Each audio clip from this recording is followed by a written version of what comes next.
Hey everyone, today's guest is Dr. Jaime Uribarri, who is a nephrologist and professor in the Department of Medicine at the Icahn School of Medicine at Mount Sinai.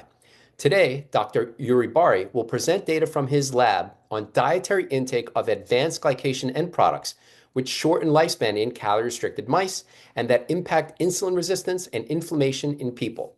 So with that, welcome Dr. Uribarri, and let's get into the presentation. Hi, thank you very much. We are talking about dietary advanced glycation end products, or AGEs, insulin resistant, and the current epidemics of chronic non-transmissible diseases. As Michael said, I'm a professor of medicine at Icahn School of Medicine at Mount Sinai in New York City, and you see there my email in case that you want to direct any communication to me. I'm a practicing nephrologist. Why would a practicing nephrology be interested in nutrition? Very briefly, the incidence of diabetes type 2 continues increasing in the United States. Number two, the incidence and prevalence of end-stage renal disease, which means people who need dialysis and or transplant, keeps increasing in the United States. More importantly, 60% of these patients who require dialysis, they do so because they have diabetes. And even more interesting, diabetes type 2 is a socioeconomic disease related to problems with lifestyle. People eat badly, people don't exercise. Therefore, you can understand why a practice in nephrology should be connected to diabetes and should be connected to nutrition. All of that aside, let's go to the subject of our presentation. Briefly, I wanted to introduce you to what are AGEs and their pathogenic mechanism. What is the role of these dietary AGEs in humans, both in health and disease state? The effects of low AGE diet, that we have done many in diabetes and cardiac and kidney and metabolic diseases. Will raise the point where AGEs are a major player in the bad outcome associated with the increased ultra-processed food intake, a term that is more commonly in use nowadays. And then briefly about future direction. AGEs, as you can see, is the abbreviation Advanced Glycation End Products, and they are a heterogeneous group of compounds resulting from the spontaneous, non-enzymatic reaction of the carbonyl group of sugar with free amino groups in protein. You can see there, free amino groups react with reducing sugar, and through a series of reactions that we don't have time to explain, they end up on AGEs. This is a spontaneous reaction. That's why it's called glycation. In terms of terminology, when this is mediated by an enzyme, which commonly happens in the body, we're talking about glycosylation. But we are referring right now to advanced glycation end products. And during the rest of the conversation, that will be our subject. So as you can see here, the same reaction is there, which is also called Maillard because of the French chemist that first described it, and also called Browning reaction because it ends up with producing some degree of browning in the food and reducing sugar, amino acid, and a series and transformation to finally end up in AGEs. There are many. Some term that I will be using will be CML, carboxymethyl lysine, pentoxidine. What is important, I want you to get from here, is that that is the old view. In fact, we know nowadays that AGEs may form from a variety of other reactions, and that AGEs can form even in the absence of glucose. Why do we care about AGEs? Because AGEs are intrinsically related to the process of inflammation and oxidative stress. And chronic inflammation and chronic oxidative stress is at the root of tissue damages in all the chronic non-transmissible diseases, diabetes, cardiovascular disease, chronic kidney disease. How do AGEs act? If you have here in this schematic cartoon, you find that number one, they may link directly to protein, inducing this protein cross-linking. By doing that, they change the structure of the protein. By doing so, they change the functioning of the protein. So if you have the collagen in the skin, for example, and that suddenly this is cross-linked, it will not work very well. It may wrinkle and may produce a lot of other abnormalities. So AGEs may produce bad effect, number one, by direct cross-linking of protein, or more commonly by acting with some receptors at the level of the surface of the cell, the most common one being called RAGE receptor for AGEs, and that through a series of reaction in the cell increases the production of so-called reactive oxygen species, and they stimulate this very important pathway of NF-kappa B that leads again to inflammatory cytokines. The point that I want to introduce is that AGEs, by acting on receptor, lead to the creation of inflammatory cytokine and ROS. I can complicate that picture as much as I want and as much detail as you need, and you can see there is this reaction with RAGE, but there is also another receptor called R1, which is a protective in the sense that when AGEs react with R1, actually the R1 catabolizes through a process of endocytosis and degrades AGE. Not only that, R1 activated stimulates SIR1, SIR2-in-1, that instead opposes the action of RAGE on F-kappa B. So they are very good. High AGR1 is good. High RAGE is not good, as the name implies RAGE. So again, the protein cross-linking remains here, and I can complicate this picture more and more, but we'll leave it like this right now. Now, I'm talking today about dietary AGEs. AGEs are very well-known products generated endogenously in diabetic patients as a result of hyperglycemia. You have high glucose, you form higher AGEs, and many people believe that most of what happens wrong in diabetes is because high glucose leads to the formation of AGEs. Still, however, very few people are aware that AGEs are naturally present in all foods because they are tissues. I mean, when we eat in meat, we are eating tissue. And that this amount of food AGEs is greatly increased by processing and or cooking food under high heat. That is the important thing, under high heat. If you prepare a high AGE diet in mice, you can induce every disease known: diabetes type 1, diabetes type 2, vascular disease, kidney disease, insulin resistance, you name it. And what is important, if you randomly assign these mice, the same one, to a low AGE diet, you prevent the development of the disease. There is no doubt that a high AGE diet then is bad for mice. But again, I'm a clinician, so do I care? I care more what is the problem in humans. But even more, in vitro studies have shown that AGEs can do a lot of bad things. Glycation of the insulin molecule itself, for example, decreases the affinity of insulin for the insulin receptor. First mechanism to make it more resistant to insulin release. Incubation of AGEs with a skeletal muscle cell reduces insulin-dependent phosphorylation as well as expression of a transporter of glucose into the muscle cell, GLUT4. Therefore, the muscle cell, in the presence of AGEs, they see the glucose outside, but they cannot take it in. And so on and so forth. There are many actions that have been shown in vitro by which AGEs added to any system, any cellular system, they can produce insulin resistance and many other problems. So again, the question is, are dietary AGEs relevant in humans in general, and more specifically in clinical conditions? Well, there are many things that suggest that correlation between dietary AGE and serum AGEs, as well as circulating biomarkers of disease, effect of an acute oral AGE loads. But what is more important, and I think that I may convince you more, get more back for this, is the interventional study, meaning taking human beings and expose them to a variety of AGE content, as we did with the mice, if you forgive me, and see what happens actually in people. But before that, let's remind you again, the browning of food generates AGEs. Food rich in protein and fat contain the highest level of AGEs. AGE content in food increases as a function of temperature, duration of that temperature, the pH. The higher the pH, the higher the formation, presence of moisture, the more the water, the less the formation, and presence of heavy metals. And in general terms, broiling and frying results in the highest level, followed by roasting and broiling.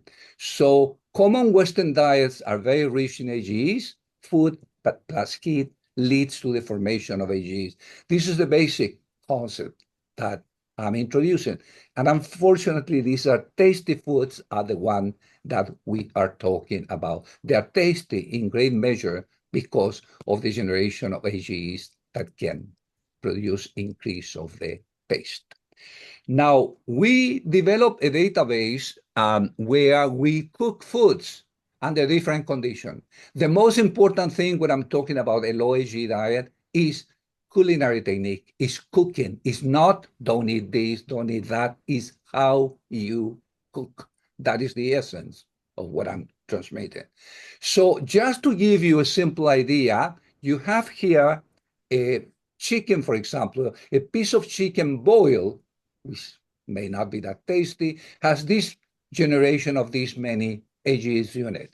The same piece of chicken broiled now for the same length of time, you can see increases tremendously the production of AGE. Beef, stew, beef, fry, and so on and so forth. So to determine how much AGE you eat, I do a food record, but not only what you eat, but how you prepare the food. And by knowing that, I can advise you how to cut down the AGEs by simple cooking differently, not necessarily avoiding different foods. That is very important. So AGEs are ubiquitous in food and formed during a series of heat-related industrial procedures, including processing, sterilization, packaging, and long-term storage of food products. But home cooking too, such as broiling, grilling, frying, and reheating of ready-to-eat foods, also produces AGEs. Western-style diet rich in fats, processed meat, sweet snacks, and refined grains have high levels of AGE. What we call the low AGE diet is essentially decreased intake of high AGE contained food based on existing database through culinary technique modification, temperature, duration, moisture, pH, and surface of cooking. And we advise a series of other changes that may help. For example, you can add as many herbs, spice, and condiment, particularly if these herbs, spice, and condiment have on their own high anti-glycation activity that helps in the low AG diet. Okay, so with these principles in mind, the first thing that we did is we took a group of patients with diabetes, and we did a so-called crossover design, meaning the patient were placed first on a high AG diet, then we waited for 1 week and placed on a low AG diet, and the other group randomly went first in the low AG diet, waited for 1 week, and then went to the high AG diet. And this patient received all meals prepared at the Mount Sinai School of Medicine Clinical Research Center twice a week. And as you can see, this is a paper already published in 2002. So we're talking of more than 20 years of this concept. So what did we find? Very interesting. Every compound here has a different unit, so I'm giving you percent of change from baseline. So upper panel, pay attention to the percent of change from baseline on the high AG diet in red, in the low AG diet in green. So markers of AG like CML, ML, AG, LDL went up. So we demonstrated that if you are eating a high AG diet, these diabetic patients raise their serum AGs, while if they were in a low AG diet, they decrease their AG. This is interesting because up until that moment, the idea was that every AGE in the body, circulating in the body of somebody with diabetes, was because of hyperglycemia. But here is maintaining the same level of glucose. If now you pay attention to the lower panel, you see something perhaps even more interesting. The high AG diet not only raises the levels of AGE, but also raises levels of markers of disease, markers that are not good to be raised. C-reactive protein is one of them. TNF-alpha is another, BCAM, and so on and so forth. While the low AGE diet not only brings down the levels of serum AGEs, but also brings down the level of those markers. So the company that you carry tells you something about you. You cannot prove that that is the case, but clearly we have shown again that when you have high AGE diet, you increase markers of disease, and in the low AGE diet, you do the opposite. Then we took another group of diabetes with insulin resistant, and this was done as an outpatient. So here, all of them were on their native state, eating high levels of AGEs. Because the CRC said, hey, you believe that high AGE is bad, you cannot give high AGE diet to people. So the best that we were allowed was to recruit into the study people that they were on their own on a high AGE diet. So that was the first step. So these were diabetics already on a high AGE diet, and we randomized them, like with a toss of a coin, into either continue doing the same for the next 4 months or go down in the low AGE by cooking differently. This patient prepared meals at home in contrast to the previous study. This was published in Diabetes Care in 2011, and research dietitian were calling the patient frequently and interviewing them to make sure that they did not deviate.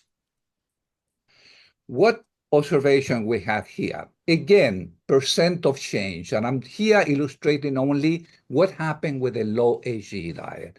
So again, as you can see in this intervention, a marker of AGE like CML came down. A marker of inflammation, TNF-alpha, came down. A marker of oxidative stress, 8-isoprostein, came down. A marker of inflammation, RAGE, remember the receptor, came down. And look at this, HOMA, that many people think, HOMA is the relationship between insulin and glucose, and many people use it as a marker of insulin resistance. The higher the HOMA, the more insulin resistant you have. The lower the HOMA, the less insulin resistant you have. The low AGE diet decrease the level of HOMA. So we decrease actually, based on that parameter, the insulin resistance in this patient, working with them very closely on an ambulatory basis for 4 months. And again, we demonstrated that the R1, the receptor that was suppressed, the good one increased and the SER1 increased, but we'll leave that like that because that may be too much detail. The next study that we did, we said 4 months is not enough. Let's go for a year. And this is very expensive. I mean, we got NIH funds, and it consumed a tremendous amount of funding. We did the same thing as we had done before, but we extended the study for the next 12 months with research dietitian constantly calling the patient, prepare meals at home. As you know, when we are free, willing people in the outside world, I mean, birthdays happen, weddings happen, people go and party and eat differently, and all of this complicated when you are going for 12 months. So we understand that, but we try very hard to do it. And this was published in 2016 in Diabetologia, which is another well-known journal in diabetes. And again, to summarize, the results were impressively very similar to the one on diabetes. In patients with metabolic syndrome, the low AGE diet reduced a marker of AGEs, CML, inflammation, TNF-alpha, oxidative stress, 8-isoprostein, inflammation, RAGE, HOMA, and increased R1 and increased SER1. Clinical trials with a low AGE diet to reduce IR have been done in other places by other authors in other countries, and I don't have time to go into the details of each one of them. So therefore, we believe, based on the information, in vitro studies, animal study, and actual human studies, that dietary AGEs induce insulin resistance. And in fact, our concept is this one. The diet leads to type 2 diabetes. No argument about that. The diet brings AGEs, depending on what you are eating. Diabetes through hyperglycemia raises AGEs. But this is what we're saying, which is different to other people. We're saying that the AGEs themselves produce diabetes. And this is a vicious cycle, and we can stop it by affecting the dietary intake of AGEs rather than necessarily affecting the intake of calories or other things. That is our hypothesis. Now, I'm a nephrologist, so have we done studies with kidney disease patients? Yes, kidney disease patients, even without diabetes, and they behave very similarly to diabetic. So in other words, we have taken even healthy subjects and done the same thing.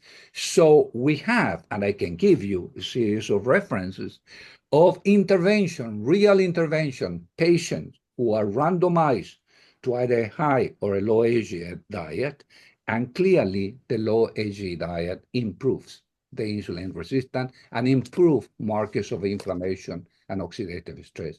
Of course, to demonstrate things 100%, you will need to use thousands of people over prolonged periods of time to know, for example, if this prevents development of chronic kidney disease and all that. And that is extremely expensive to do and very difficult to do.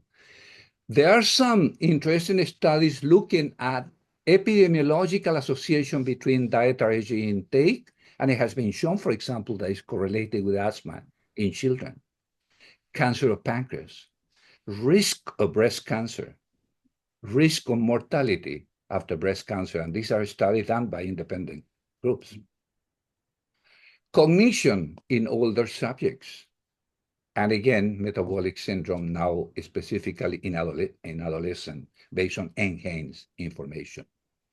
So we have developed the idea that the sources of AGE could be endogenous or exogenous. And exogenous is mostly food, but also keep in mind that tobacco, the way it is prepared, also generates AGE. So when you smoke, you are actually ingesting AGEs. And I haven't had time to go into that, but no smoking is part of a low exogenous AGE intervention. And again, I haven't even referred to the intraluminally in the gut generated AGEs through high fructose diet. In a variety of conditions, the AGEs may form intraluminal and be absorbed. We can do that at another time. So this is the scheme that we use. People eat a lot of AGEs, and part of these AGEs are absorbed, and in the body, the majority actually are excreted by the kidneys, but those that remain, they produce protein cross-linking, and they produce all the cellular effects with inflammation and oxidative stress, as I mentioned to you. Now, what we realize more and more in the past decade is that the AGEs that are not absorbed end up in the colon, and there's a lot of information that reacts with the microbiota, and in part they may be catabolized by the microbiota, or they induce formation of new products that by themselves may have an effect and may, for example, stimulate and rage in the wall of the colonic wall. And so AGs that we ingest a small percentage directly absorbed into the circulation, the majority end up in the colon. Some of them come out in the stool, but a significant number affect the microbiota in such a way that that induces disease. So it's not just the absorption, it is the effect of the high AGE food going into the colon. And there are many, many studies done by a large number of people demonstrating this. We have demonstrated that, of course, the high AGE diet affects the microbiota in subjects. So this is what I call the AGE hypothesis. We have the endogenous hyperglycemia, we have the exogenous food, tobacco, that are the same structurally. So they have the same, the endogenous and the exogenous, the same structure and the same functionality if you test it in vitro or in animal. They contribute to the body AGE pool. And this body AGE pool then induces cross-linking, oxidative stress, and inflammation. And this, over the long term, is what leads to all these chronic non-infectious diseases diabetes, metabolic syndrome, cardiovascular disease, and chronic disease. So we like to believe that if you interrupt the cycle by affecting the dietary AGE intake, you prevent all of this. And again, we have demonstrated that, but in a small number of subjects. In the past few years, a newcomer has come, the so-called NOVA, a classification of food introduced by somebody from Sao Paulo, Brazil. And essentially, this is a way to classify the food in degree of processing. So the group 1, minimally processed. Essentially, you eat an apple, that is obviously not processed. The group 2, there's a little bit of more processed, group 3 more, and the last one is ultra-processed food. In fact, there is a lot of information that the proportion of ultra-processed food that we consume in different countries is very high. In the United States, for example, about 60% of the caloric intake in people in this country comes out from ultra-processed food. And look at this. There's a lot of information, again, with a statistical epidemiologic association demonstrating that high ultra-processed food intake leads to incidence of diabetes and many other conditions that I don't have time to explain here. And again, my point has been that most likely AGEs, the compounds that we have been talking even longer than ultra-processed food, are one of the major culprits of the bad outcome associated with ultra-processed food. This machinery that you see below are all used to process food. And essentially what they do is thermic application. So it's not that different than your 4th of July cooking technique of just barbecuing, the beef. It is application of heat only in a more sophisticated industrial control way. So thermal ultra-processing of food generates AGEs, no argument about that. And I believe that they are an important, so arguments to justify why I believe that dietary AGEs are major contributor. I'm not saying that they are the only, foods are very complicated matrices and that will be ridiculous to say, but are a very important one. AGEs and other major reaction products and questionable generating food during the thermal processing. AGEs generated in food are structurally and physiologically indistinguishable from their endogenous counterpart. AGEs such as CML have been documented again to produce tissue injuries in almost all cell systems and tissues thrown. And again, if they are not different from the endogenous, how is the body know if it came from outside or if it came from inside? Oral administration of labeled AGE loads in human that we have done have been shown to be absorbed into the circulation and mostly eliminated in the urine, as I said before, but some remaining in circulation and tissues. Diets loaded with AGE in different mouse models lead to development of insulin resistance prevented by diet loss in AGEs. I show you that. Healthy human subjects exposed to an AGE-rich diet show increasing marker of inflammation and insulin resistance. I did not show you that. Patients with insulin resistant or type 2 diabetes exposed to a low AGE diet show reversal of marker of inflammation and insulin resistance. I did show you that. So these are a lot of arguments that I use to do. And this is my main message, which is a little bit kind of very domestic. It's not very sophisticated. In fact, I feel a little bit embarrassed. And in fact, maybe that's why people don't listen too much, because there is nothing sophisticated. We're saying take any kind of diet, the Mediterranean, which is good, the DASH diet, the plant-based diet, any other diet, and just cook the AGE, let's cook. And that is the road to increase health span. Not necessarily more years, but living a healthy lifespan. So this is the scheme that I am proposing.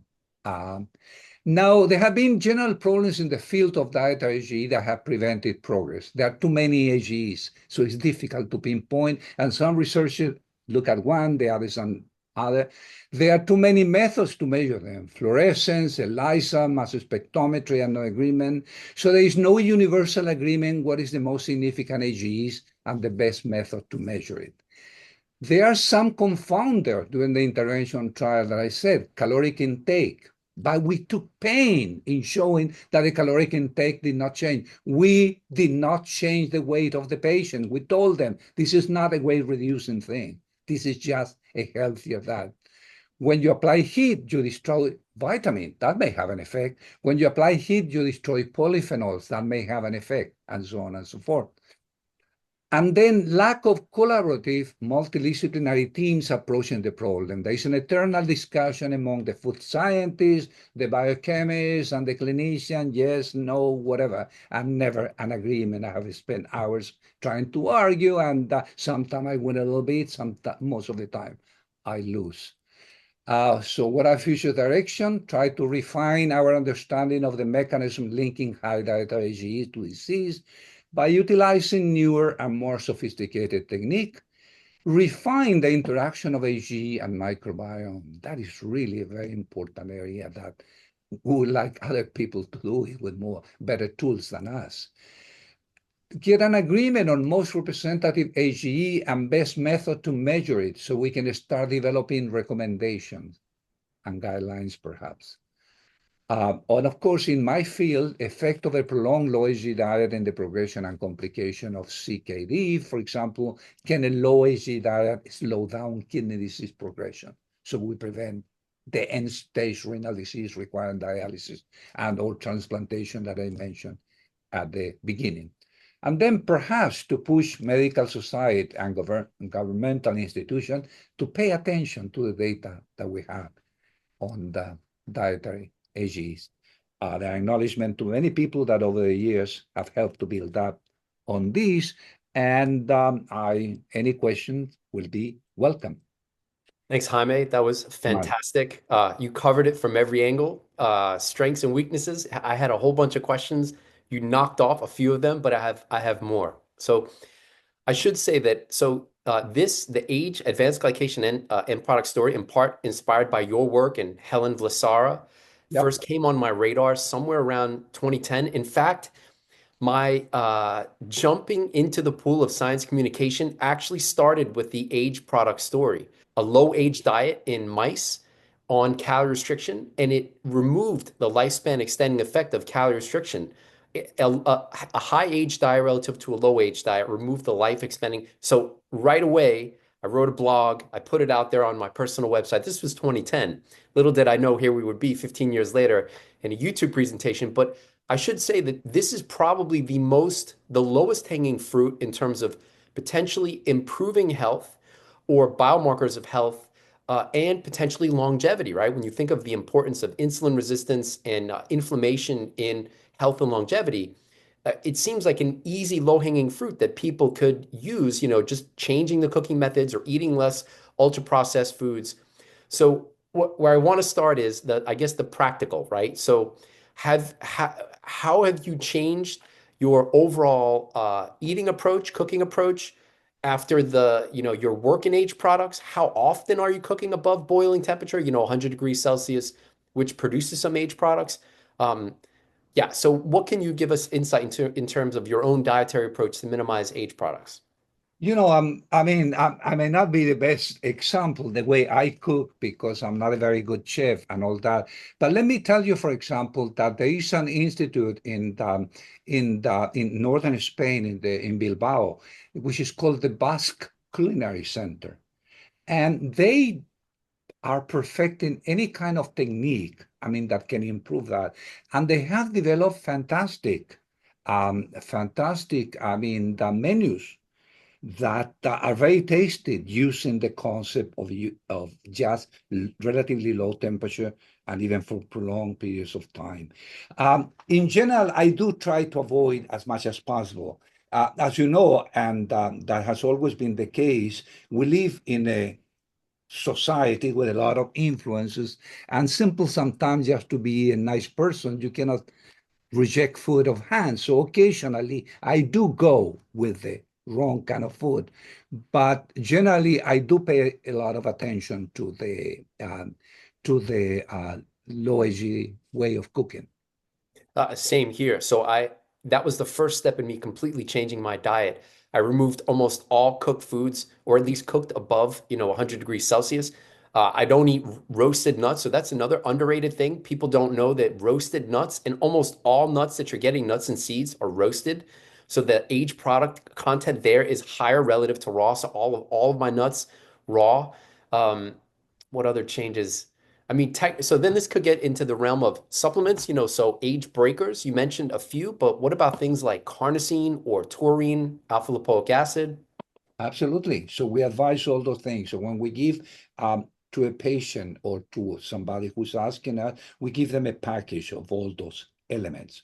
And because again, I deal also with the clinical part, I pay a lot of attention to sodium, which is not necessarily, an AGE, but it's not a patient with chronic kidney disease have problems to deal with that. So my concept that I try to transmit is that people should use as much spices and condiments as necessary and go through the list of the things that we have developed and given to them that have anti-glycation activity or antioxidative activity in general. So we do have, packages to provide in terms of that, but that is very, very important. And of course, leaning toward, a general, the plant-based diet is a very good idea to eat a lot of salad with a lot of juice, with a lot of condiments. Yeah.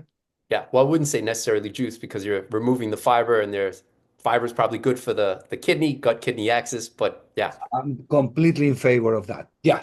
so I I'm think talking about the orange. You're saying orange juice. Why don't you eat the orange? Yeah, or the apple and so on. We agree on that. Yeah.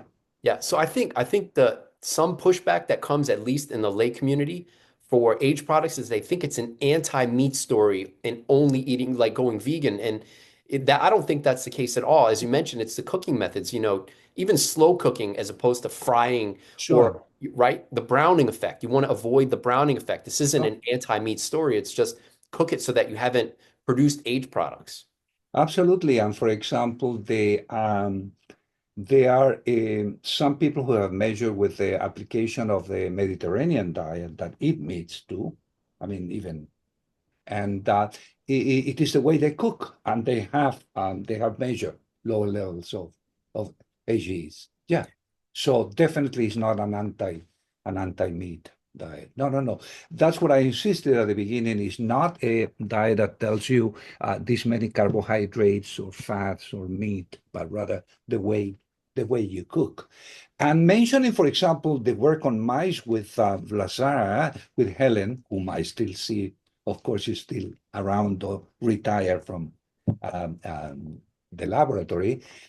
She also demonstrated not only that the low AGE was the association with prolonged life, but also, if you remember, one of her experiments was a high fat diet that can produce a lot of problems.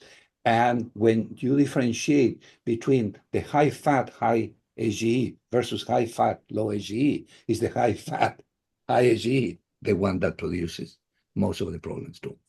That is another experiment. Aha, so now that's another can of worms. That's a separate story, but that gets me thinking about fiber again because the high fat diets that are fed to mice, these are purified diets that have cellulose as their fiber source, which is non-fermentable or poorly fermentable.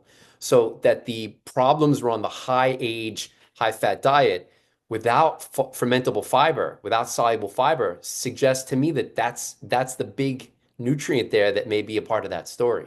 So, yeah, So that the makes sense. Mediterranean diet, so the idea there, so in looking at the list of aged products and foods, so olive oil gets, and I get that there's an abundance That's of, a complicated issue. Yeah. right? So in terms of aged products, in terms of kilounits per gram for extra virgin olive oil versus olives, based on the tables, it's like 20x higher olive oil per gram aged products versus the same amount of aged products per gram of olives, which, as I'm always saying, eat olives, not olive oil. So What are your thoughts on the olive oil and aged products? That has been a very limiting question in the sense that it is a fact that, yeah, that in the original database, we measure large amount of AGEs in the olive oil. But overall, if you look at the at least the epidemiologic association, the main ingredient of the Mediterranean diet is the olive oil, and it seemed to be of benefit. So I have adopted over time because I don't have a specific answer, a more humble attitude and saying, I'm not sure. I'm not Yeah, sure. But I that is a wish valid question. I wish that the Mediterranean diet studies had included an equivalent amount of, or at least a group with an equivalent amount of calories coming from olives, and then we'd really get to see, Of right? So course, we don't. Yeah. yes. So in terms of the aged products, most people I think are thinking about glucose, but then you mentioned high fructose, whether it's high fructose corn syrup, but then also there are people that like fruitarian that eat nothing but fruit. So, you know, it, is there more to the story than how much sugar you're eating and then having high dietary. So, for example, if you're eating a high fruit diet and you've got high fructose, but your overall age product level will be relatively low because nothing's cooked. Could that lead to an increase in endogenous age, even though dietary age is low? Or is this just a bolus of sugar issue? Any sugar going too high above a certain threshold, now you're going to increase endogenous age product formation. Well, there's no doubt that glucose alone, I mean, if you reach some level postprandially, that will raise the formation of endogenous AGs. But fructose will also do that. And as you know, the fructose, when it is ingested, I mean, that goes predominantly to the liver, and liver, I mean, essentially eliminate. We really have very little fructose in circulation normally because of the liver, but that is a source of also endogenous AGE. So a high fructose diet has that inconvenience in my mind. Now, the corn syrup introduces even a further complication because the absorption of fructose by the small intestine is connected to the absorption of glucose. And the proportion between fructose and glucose is important to determine how much fructose is absorbed. And the content of fructose over glucose in the corn syrup is really much higher than what the manufacturers have said. There is somebody who we worked together for a while who actually they measured that. And then when you are ingesting a lot of corn syrup, then you may have a relatively malabsorption of fructose without having a primary enzyme problem. I don't know if I'm explaining myself clearly. And then some fructose remain in the lumen of the intestine, and that's what I meant before, that with a lot of free amino acid there, it may react and form fructose-derived AGEs, which are then absorbed. In fact, if you put in vitro glucose, fructose, ribose, and other sugar, fructose glycates fructase, if you will, faster than glucose. So having a lot of fructose in the lumen of the intestine at a particular moment with a lot of floating amino acids in a pH of the intestine that may be like 7 or so, depending on the circumstances, can increase the formation of AGEs locally. And that is Interesting. another area of importance. Yeah, so that makes me wonder about is it just a HFCS story, or could too much fruit and just the bolus of fructose that some people can only handle a certain amount, where now more of it is in the colon because it's not being absorbed. But then the other side of that story too is that protein digestion can decline during aging, so less of it being absorbed into the small intestine, and amino acids being in the blood, where now you've got more free amino acids or more peptides reaching the large intestine. So now you've got this combination of fructose and maybe free amino acids. So anyway, it gets to the idea of, maybe not overeating on protein, maybe not overeating on fructose wherever it's sourced, so that you're able to absorb more of it. Whereas if you're eating tremendous amounts of both, maybe more of that reaches the large intestine. You've got, fructosylation, right? Is that what it is? That's the Yeah, of the amino acids that reach the that's it. colon.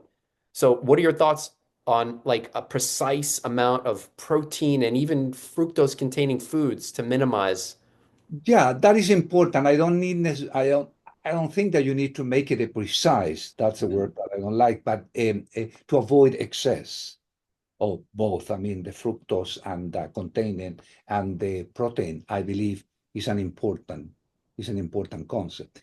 Because if you make it extremely precise, we don't have the tools right now to know exactly how much you have to actually reduce. But introducing the idea that moderate, don't overdo it, don't eat huge amount, that which again is good for caloric intake anyway. Yeah, no, that is very important. That is So very I'm a precise guy. Just to poke at that a little bit more. So sure. knowing that HbA1c is, above 5.7 now or pre-diabetic, right? So Yeah. uh, couldn't you titrate? So if one's eating a given diet with a certain amount of cooked food, couldn't they do the experiment where, okay, if their HbA1c is, say, I don't know, 5.6, they reduce the amount of cooked food, now goes down to 5.3. Then they know that how much cooked food they were eating was impacting at least glycation using HbA1c as an index of potentially dietary age impacting, what's in the blood glycated, right? So couldn't we use biomarkers, whether it's HbA1c or are there other markers that you would, I mean, I know CML and methylglyoxal, but these aren't commercially available. Yeah, So sure, yep, it could. The only limitation there is that again, one has to realize that remember when you have the hemoglobin A1C depends on the amount of hemoglobin and the amount of sugar. So, and the hemoglobin in the normal person, I mean, the red cell survival is 120 days. So really, once it happens, whatever label happened now, it will stay there for the next 3 months. And that's why we don't measure, I mean, that A1C more often than every 3 months to see changes. So that is the only problem that I see on that. Uh, Fructosamine could be another, perhaps faster in the sense that fructosamine is the glycation of albumin, but albumin has a shorter of life. So it has the same meaning as the hemoglobin A1C, but it has a shorter half-life. So you could see changes faster than with that. But definitely one could do that. Yeah, those are very good idea, but those things need to be done. yeah. What about glycated immunoglobulins? So glycan, like things like glycan age, which are a measure of glycated immunoglobulins. I'm sorry, say that again. So glycated immunoglobulins. So there's a thing known as glycan age, which is based on glycation of immunoglobulin. I mean, I guess that could be included. So that gets That around. could be included, but I'm really not sure about the measurement of those, I mean, and the implication. That I'm not sure. I know what you're talking by name and what you are referring to, but I don't know details there. Sure. So in terms of endogenous versus endogenous age or exogenous, so dietary age versus endogenously produced. So Mhm. is there magnitude of comparison where if you eat a certain amount of dietary age products, that will lead to a certain increase in circulating age products? And then in comparison with endogenously produced age on a low age diet, is there a way to compare the two? Well, uh, what we did was that, I mean, that when we changed the dietary intake of AGEs, we showed that the levels of AGEs that we were measuring the same subject here, they were here 3x, whatever, and then in the low AG diet came down to 1x. So we did see the change clearly. And by the same token, when we give an AG load, we start measuring the plasma, for example, some level, and over the next few hours, we see the increase. So yes, definitely that can be measured. The problem is the easy availability of those parameters in the clinical practice.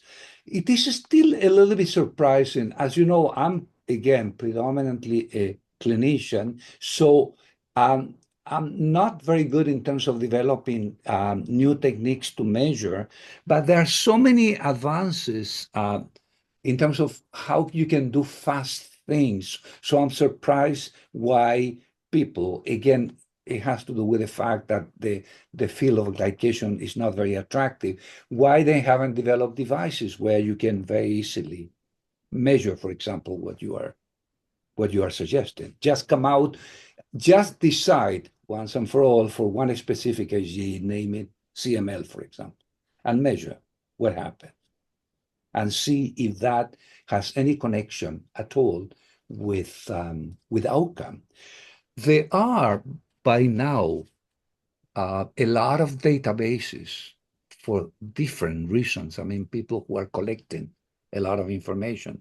So if we get markers from groups on those databases and we see them going in a certain direction, we can then correlate with actually what is happening to those people, what has been happening spontaneously. I don't know if I'm making myself clear, not just, I mean, the intervention trials that we're talking, but there are, for example, Sinai has a biobank. So essentially, everyone who comes into the institution is asked for a permission to get blood and store it. And at the same time, they uh, develop a lot of information. I mean, almost like an Excel file, age, demographics, I mean, and what happens over time. So if you take samples from those databases and measure these parameters and see change, you could correlate those changes with what is happening to those individuals spontaneously. They are not part of that. So that will be very, very, very important to those kind of studies. Doesn't some of that data exist? I mean, aren't there large epidemiological studies for, like, say, plasma CML with all-cause mortality risk?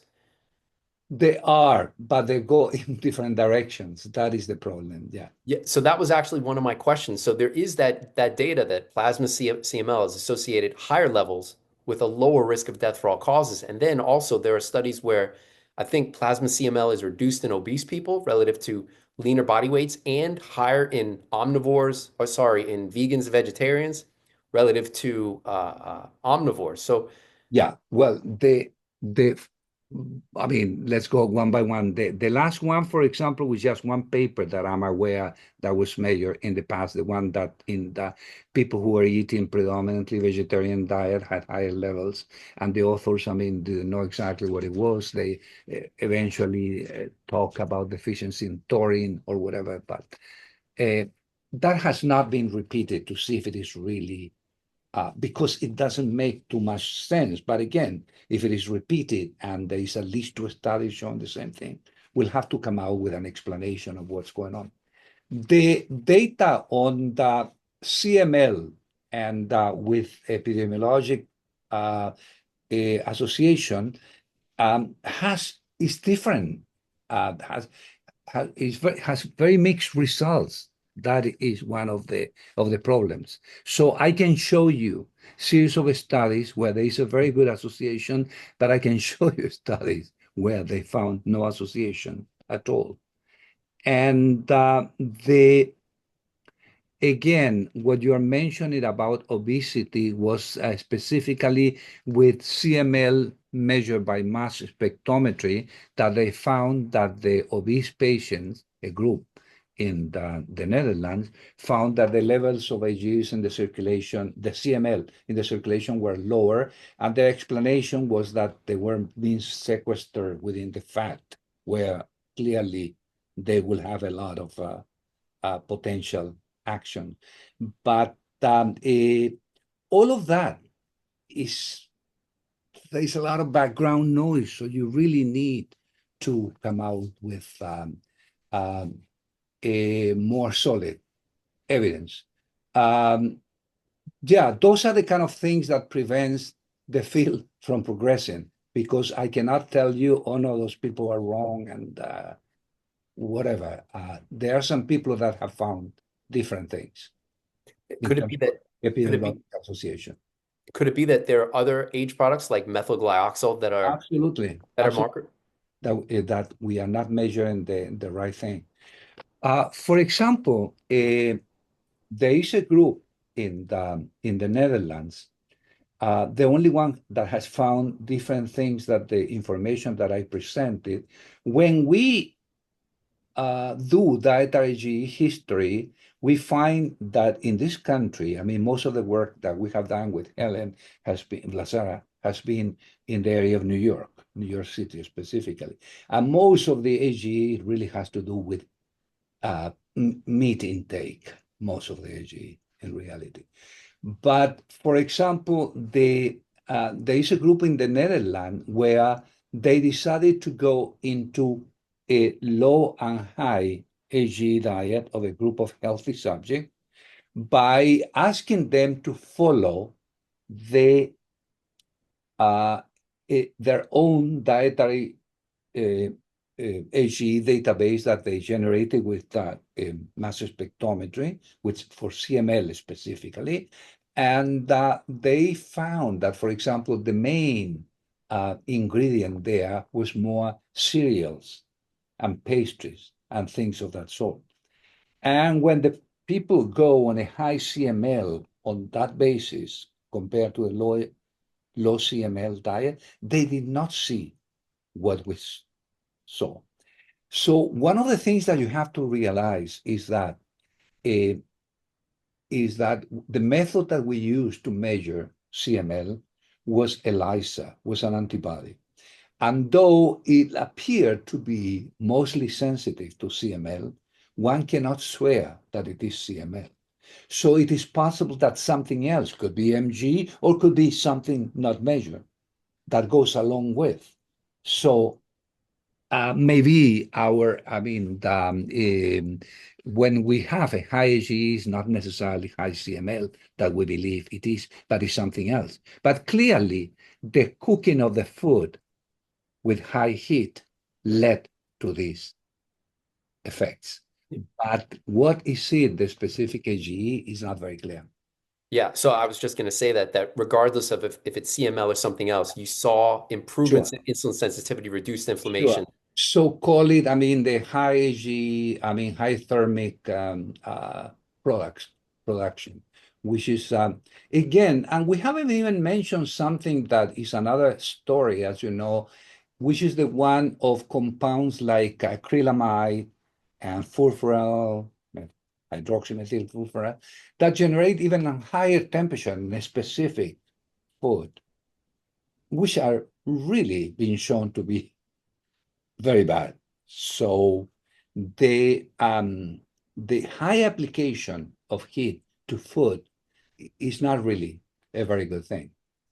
Yes, but evolutionarily, fire probably wasn't an everyday thing. I mean, I find it hard to believe that primitive people were lighting fires literally every day at every meal, right? This is a rare event, probably. So occasional foods cooked at high heat, but as you mentioned, we're in a modern society where everything is probably processed, thermal Everything processing. is processed. That is the problem. So yeah, 70%, 60+% of our calories from that. So that is the problem. And then we're growing older, more perhaps that. I have no idea how long the caveman lived, but I'm assuming that it wasn't that long.